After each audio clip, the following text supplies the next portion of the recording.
The Cox organized crime group, led by Jason Cox, has been sentenced to a total of 43 years in jail for their involvement in drug trafficking and a violent robbery in Liverpool. The gang consisted of 3 brothers from the Cox family and was responsible for supplying multi-kilogram amounts of cocaine and cannabis throughout the Northwest. The group's criminal activities were exposed when the encrypted communications platform EncroChat was compromised in June 2020. This led to the discovery of evidence showing their involvement in the trafficking of over 20 kilos of cocaine and the supply of more than 50 kilos of cannabis. One of the crimes committed by the Cox gang was a robbery in Liverpool, where they orchestrated a fake delivery drop-off as a disguise. The gang attacked 2 men with machetes and axes, causing life-changing injuries, and stole around 30 kilos of cocaine worth approximately £1.2 million.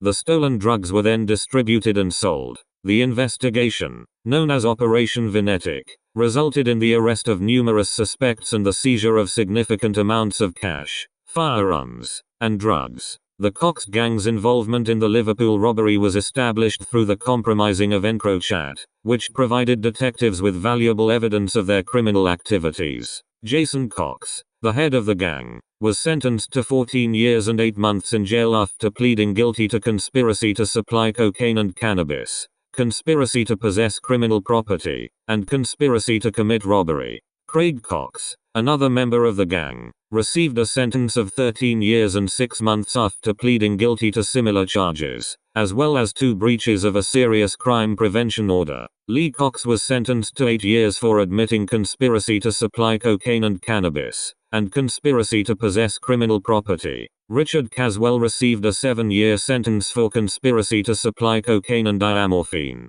possessing criminal property, and conspiracy to commit robbery. Operation Venetic, led by the National Crime Agency, is the UK's largest ever law enforcement operation targeting the criminal use of EncroChat. In Greater Manchester alone, over £2.5 million in cash, firearms, drugs, and assets have been seized, and more than 200 people have been detained. Detective Inspector Roger Smethurst of GMP Serious and Organized Crime Group expressed satisfaction with the successful prosecution of the Cox gang, stating that their imprisonment would make communities in the Northwest safer.